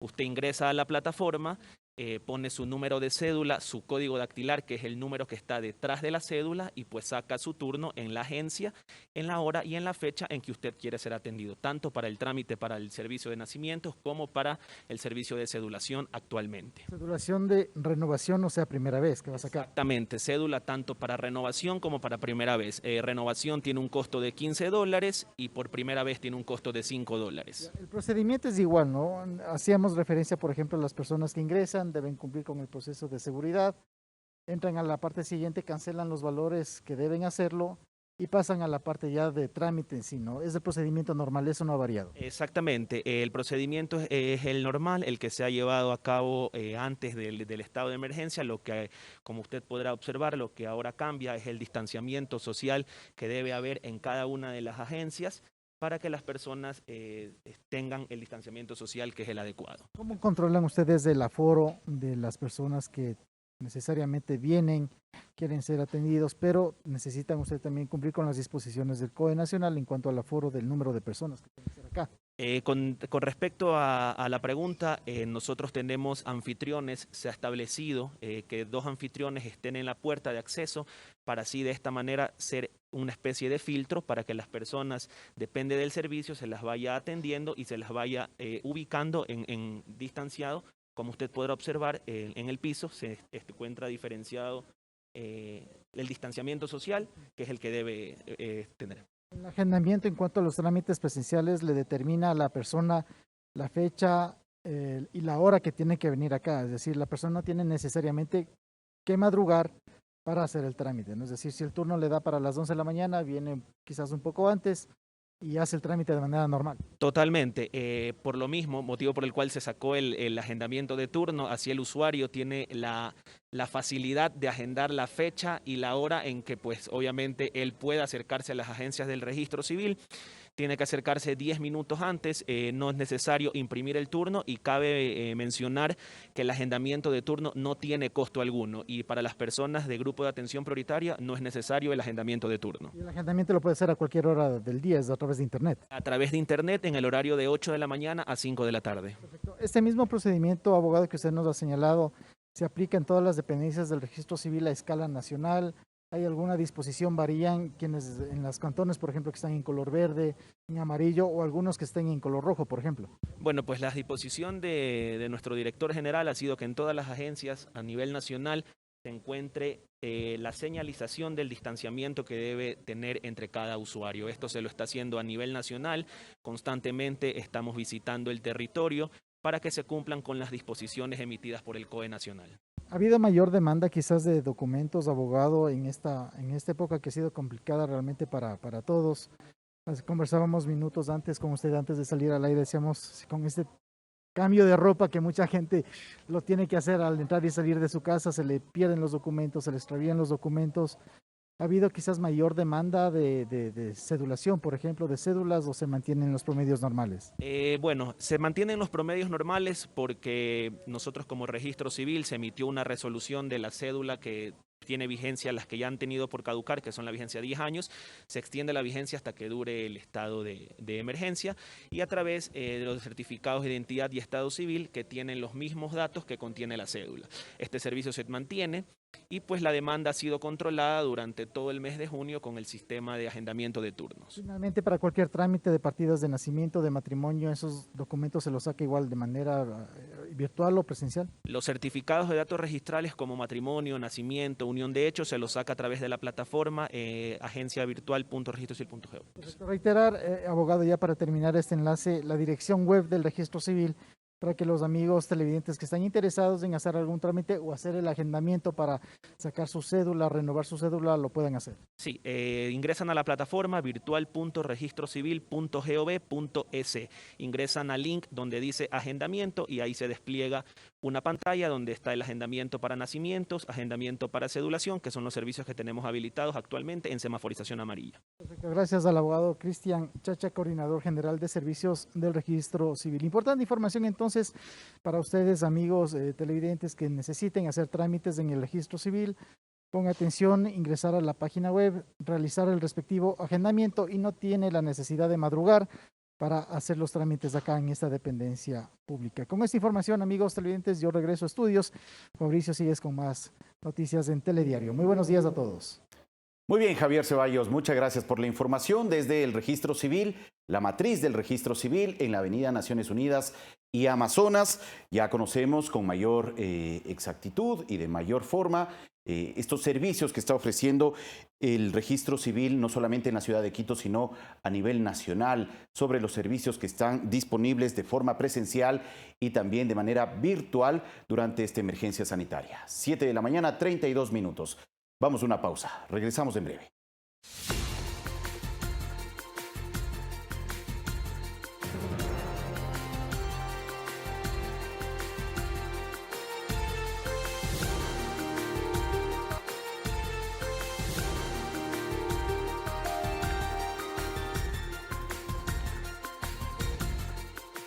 Siete de la mañana, 36 minutos. Este lunes, en la Fiscalía General del Estado se registró un intenso movimiento a partir de una publicación periodística que da cuenta de un supuesto uso de recursos públicos para el financiamiento de la más reciente campaña para consulta popular, en la que se habrían usado 5 millones de dólares. El asambleísta Fabricio Villamar acudió a la Fiscalía para presentar un pedido de investigación por presuntos delitos de disposición arbitraria de fondos públicos con fines electorales, simulación de contratos, doble contabilidad y una estructura organizada para el cometimiento de dichos actos. Se ha solicitado que se tomen medidas como el allanamiento de las empresas públicas, Flopec, Casa para Todos, SEAR, ENAMI, Ecuador Estratégico, Astinave, Petroecuador, Petroamazonas, Fabrec, EMCO, SECOP y Correos del Ecuador, y se ha pedido que se ponga una prohibición de salida del país en contra de Jorge Huátet Rechuán, Milton Gustavo Baroja Narváez, David Telles, Ricardo Ron, Danilo Moreno, Carlos Peña, Johanna Castillo, Julio Recalde, Camilo Delgado, Carlos Tejada, Alex Galárraga y Felipe León.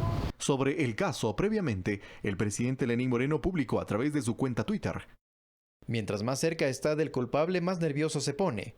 Tienen todo el dinero del mundo y aún muchos se preguntan para qué roban tanto, para cubrirse las espaldas y comprarlo todo. No permitiré que se deslegitime la voluntad de todo el pueblo expresada en la consulta popular que se decidió por la libertad, el respeto, la democracia y la transparencia. Solicitaré de inmediato que se investigue la contabilidad de las empresas públicas mencionadas. Y también acudió a la Fiscalía Jorge Huátet para rendir su versión y aseguró que su papel en la campaña fue de coordinador político. Ahí no manejaba recursos, existía su propio tesorero, el tesorero hizo su propia contabilidad que recogía las donaciones, recogía las aportaciones de los que eran de país, porque esto fue una consulta en la cual se adhirieron 14 organizaciones, cada una manejó su campaña, cada una tiene su propia contabilidad. Será la Fiscalía la encargada de investigar el caso y determinar si inicia un proceso en contra de los señalados. Es decir, yo creo que Fiscalía tiene que demostrarnos que es capaz de actuar en todos los casos. Y como siempre he sostenido, si es que hay inocentes en este caso, así deben ser declarados, y si es que hay culpables, también deben serlo. Aquí se tiene que garantizar la presunción de inocencia a todos y el derecho a defenderse a todos. En tanto, en la Asamblea no se descarta iniciar un proceso de carácter político. Eduardo Córdoba, Ecuador TV. 7 de la mañana, 39 minutos, y el líder del movimiento Concertación, César Montúfar, y el concejal de Quito, Fernando Morales, presentaron una denuncia en contra del alcalde Jorge Yunda por peculado y delincuencia organizada. El burgomaestre de la capital aseguró que Montúfar deberá aportar con pruebas o deberá responder por malicia y temeridad. Llegaron hasta la Policía Judicial al norte de Quito para presentar una denuncia en contra del burgomaestre Jorge Yunda por los delitos de peculado y delincuencia organizada ante los escándalos de corrupción. Los gerentes de las empresas municipales de agua potable y obras públicas, el gerente y representante de la empresa Himno Solución y el gerente general de la empresa Heinco. Según Montúfar, con los proyectos de las empresas de agua potable y movilidad y obras públicas, se dio una triangulación para evadir el sistema de contratación pública vía concurso o licitación y se perjudicó económicamente a estas dependencias municipales. Se transfirió a través de la figura de subcontratos a la empresa Heinco gran parte de proyectos aproximadamente de 51 millones de dólares para la repavimentación de Quito y en obras de agua potable y alcantarillado. El alcalde de Quito pone a sus hombres y mujeres de absoluta confianza. Ellos han defraudado a la ciudad y han demostrado que existe lo contubernio entre diferentes funcionarios. Dentro de la investigación, también pedirán que rindan versión los concejales que forman parte de los directorios de las empresas que la Fiscalía investiga. Omar Ceballos y el concejal René Bedón, Bernardo Abad y Mario Grande. El alcalde Jorge Yunda reaccionó a través de su cuenta de Twitter. César Montúfar deberá aportar las pruebas que sustenten su denuncia o responderá por malicia y temeridad. Esa es su responsabilidad. La mía es ratificar total apertura para que los organismos de control y la Fiscalía hagan su trabajo y la justicia sancione de ser el caso. Pero este no es el único frente al que el alcalde deberá responder. Este martes en el Consejo Metropolitano los ediles pedirán explicaciones sobre esos presuntos ilícitos. Quienes han actuado de manera corrupta tienen que pagar por sus actos. Que responder que fue él quien colocó a esas personas ahí. No puede evadir esa responsabilidad. Incluso plantea que Yunda dé un paso al costado mientras se desarrollan las investigaciones. Sin usar el aparataje municipal, él podría pedir una licencia, en fin, enfocarse en que esto se clarifique plenamente. Valeria Villarroel, Ecuador TV. 7:42. La Contraloría General del Estado emitió un informe con indicios de responsabilidad penal al contrato por repavimentación de vías de Quito por $30 millones que se realizó bajo régimen especial sin una justificación. El organismo de control además realizó observaciones a otras acciones que adoptó la empresa metropolitana de movilidad y obras públicas. Suman ya 3 informes con responsabilidad penal emitidos en los últimos días por la Contraloría General del Estado en contra de funcionarios municipales de Quito. El último al proceso de contratación de repavimentación de 150 kilómetros de vías del sur y norte de Quito, que suscribió la empresa pública metropolitana de movilidad y obras públicas el 7 de noviembre de 2019 por $30.126.653. El proceso se realizó bajo régimen especial, por lo que el IMOB invitó directamente a la cuadra compañía inmobiliaria y comercializadora InmoSolution para que presente la oferta sin justificar la necesidad ni la conveniencia técnica y económica para ello. Y los pliegos se ajustaron a la necesidad del contratista porque se estableció que parámetros como el equipo mínimo requerido, personal técnico, experiencia acreditada y metodología no serían contemplados en la oferta. Además, la Contraloría observó que no se realizó una comparación técnica con otros oferentes que demuestran que la empresa invitada tenga igual o mayor experiencia que otras constructoras. Pero pese a que el contacto entre la empresa de movilidad y obras públicas con la firma fue directo, el examen especial determinó que la oferta fue presentada por el consorcio Repavimentación Quito, conformado por InmoSolution con el 75% de acciones y el Cuerpo de Ingenieros del Ejército con el 25%. El ente de control señala que a pesar de que incurrieron en faltas en la oferta, pues esta no fue subida al portal de compras públicas con la propuesta económica ni los nombres de los profesionales y equipo mínimo, el contrato se firmó y llamó la atención de Contraloría que los costos de materiales, de mano de obra y rendimiento que la empresa pública metropolitana de movilidad y obras públicas había establecido en el presupuesto referencial fueran los mismos. Según la Contraloría, una vez que se suscribió el contrato con el consorcio Repavimentación Quito, este se dio a las compañías Geinco, compañía limitada, y Erdoiza Crespo, una parte de la ejecución de los trabajos que arrancaron el 16 de noviembre de 2019. Pero esto no fue anticipado en la oferta y fue informado después del administrador, lo cual demostraría su falta de capacidad operativa, técnica y económica. Valeria Villarroel, Ecuador TV. 7:44 y el sector privado del país plantea conformar un equipo multidisciplinario para combatir la corrupción. Solicitan a las entidades públicas coordinar acciones para frenar los actos ilícitos y fortalecer la educación en valores.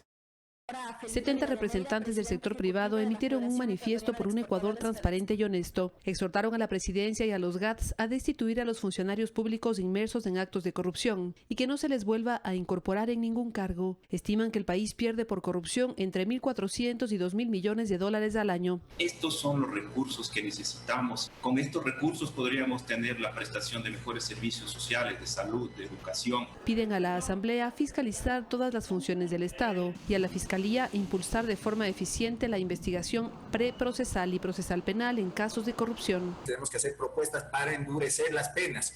El que se roba dinero público le hace mucho daño al país. Peor en estas circunstancias, tiene que pagar con todo el peso de la ley. Indican que combatir la corrupción es responsabilidad de todos. Solamente si nos unimos vamos a vencer a este flagelo. Piden retomar en escuelas, colegios y universidades las materias de cívica y ética. Solicitan que la Contraloría ejecute un examen especial a todos los contratos públicos adjudicados durante la emergencia sanitaria en el menor tiempo posible. No podemos permitir que unos cuantos sinvergüenzas, ladrones, pillos que quieren hacerse millonarios, entre comillas, de la noche a la mañana, arriesgando el futuro del país, nos pongan en una situación al resto de ecuatorianos muy, muy grave. Además, pedirán a las empresas que obtengan la certificación ISO 37001 antisoborno y prevenir los actos de corrupción. Verónica Rivadeneira, Ecuador TV. 7 de la mañana, 46 minutos. Y queremos dar lectura a un mensaje publicado hace pocos minutos a través de la cuenta de Twitter de la Fiscalía General del Estado. En él se informa lo siguiente. Atención, Fuerza de Tarea de Fiscalía ejecutó 15 allanamientos y 9 detenciones esta madrugada en Guayaquil y Durán, en la provincia del Guayas, relacionados con presuntas irregularidades en procesos de contratación del Hospital Básico de Durán del IES. Esta es una información en desarrollo, según lo informado hace pocos minutos la Fiscalía General del Estado. Repetimos esta información. La Fuerza de Tarea de Fiscalía del Ecuador ejecutó 15 allanamientos y 9 detenciones esta madrugada en las ciudades de Guayaquil y Durán, relacionados con presuntas irregularidades en procesos de contratación del Hospital Básico de Durán del IES. 7 de la mañana, 47 minutos. Y Ricardo Ramírez, coordinador de la Comisión Anticorrupción Capítulo Guayas, nos acompaña esta mañana en Telediario vía videoconferencia para conversar sobre estos actos de corrupción que han escandalizado al país durante estas últimas semanas. Buenos días, señor Ramírez. Gracias por acompañarnos en Telediario. Buenos días. Gracias a ustedes por la entrevista. Muchas gracias. Muy gentil. Saludo a los... Muy gentil, muchas gracias. Bueno, ¿qué es necesario hacer en este momento nosotros como sociedad en conjunto para enfrentar de manera decidida esta lacra social, este problema social de la corrupción que tantos problemas e inconvenientes nos ha generado como país? Bueno, evidentemente se requiere de una respuesta tanto mental como de acción por parte de la ciudadanía ante esta pandemia de corrupción, como la hemos denominado. Porque no basta describir los hechos, describir cómo funcionan las mafias, quiénes constituyen estos grupos mafiosos, quiénes los encabezan y los dirigen.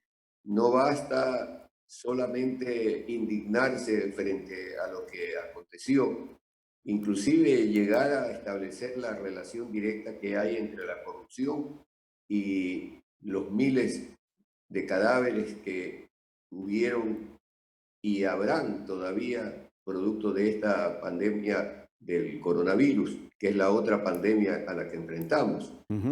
Porque debemos recordar, y hay que ser duros en esta parte, no podemos dejar de mencionar que miles de ecuatorianos murieron en las salas de espera de las emergencias o fuera de las emergencias de los hospitales, algunos sentados en sillas porque no había ni siquiera camillas, ahogados en sus propias secreciones porque no había una cama en la unidad de cuidados intensivos, porque no había un respirador mecánico que vale $20.000, mientras que los corruptos, los ladrones, se llevaban miles y millones de dólares, algunos de los cuales salían en maletas, en avionetas, están escondidos en los tumbados de algunas viviendas, como se ha podido establecer en las últimas operaciones realizadas por la Fiscalía General o por la Fuerza de Tarea.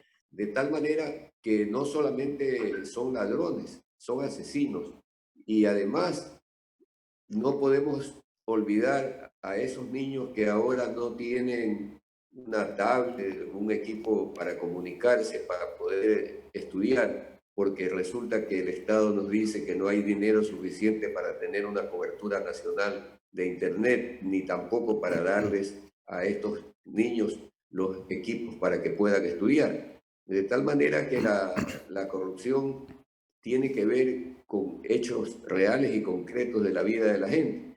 Y como mencionaba, no es suficiente ni siquiera indignarse, como está indignado creo la mayoría del pueblo ecuatoriano, sino que hay que actuar. Claro. Y cuando digo hay que actuar, hay que tomar decisiones fundamentales para la vida de nuestro pueblo y para la subsistencia de la institucionalidad, como se ha dicho, en este país, pero una institucionalidad que tiene que estar al servicio de las mayorías y no de unos cuantos. Claro, señor Entonces, Ramírez.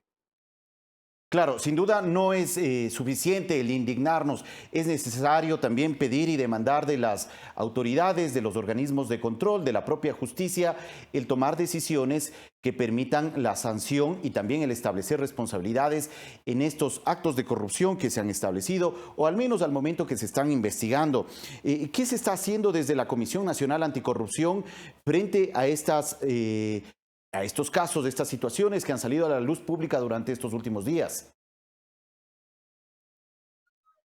Bueno, nosotros hemos continuado entregando una serie de insumos, por decirlo así, para que la Fiscalía y los demás organismos de control actúen. Se ha determinado por parte de la Comisión Nacional 5 grupos que representan cada grupo a decenas de empresas vinculadas entre sí que participaban en estos famosos concursos para las compras o adquisiciones con los sobreprecios y con las coimas de que tanto se ha hablado.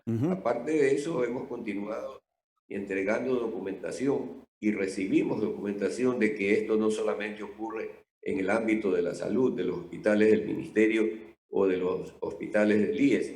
Esto también sucede en otros ámbitos de la administración pública, podríamos decir que en todos ellos, más aún en esta investigación periodística a la que ustedes hacían referencia hace un momento, se señala cómo una gran cantidad de empresas públicas están involucradas en un hecho de corrupción y efectivamente ahí faltaría mencionar a CNEL, a CNT, que también han estado involucrados en actos de corrupción. Pero como decía, no es suficiente describir esto porque el pueblo ya hasta cierto punto está intoxicado de esta avalancha de información diaria. El asunto está en que además de que haya sanción, porque no debe de haber para esto un hecho que quede sin castigo, tiene que haber la recuperación de los bienes mal habidos. Por ejemplo, en esta parte, la UAFE está en deuda con el país, porque hasta ahora no nos presenta un solo caso de enriquecimiento ilícito detectado por este tema de la corrupción. Y esa es una demanda del país. Pero adicionalmente tenemos que ser capaces de darnos cuenta que caen en las redes algunos peces chicos, uno que otro escualo por allí, pero todavía no caen las ballenas, los que realmente tienen que responder por esta situación. ¿De acuerdo? Imagínense que... Sí, ¿me escucha? Si usted... Sí, le escucho. Sí, muchas gracias. Gracias. Creo que tuvimos algún inconveniente en la conexión, pero gracias por su punto de vista a Ricardo Ramírez, coordinador de la Comisión Anticorrupción de la provincia del Guayas, por ofrecernos su punto de vista frente a estas denuncias de corrupción que se han presentado durante los últimos días, las últimas semanas y que actualmente son investigados por la Fiscalía General del Estado. 7 de la mañana, 55 minutos. Vamos a una pausa. Regresamos en breve.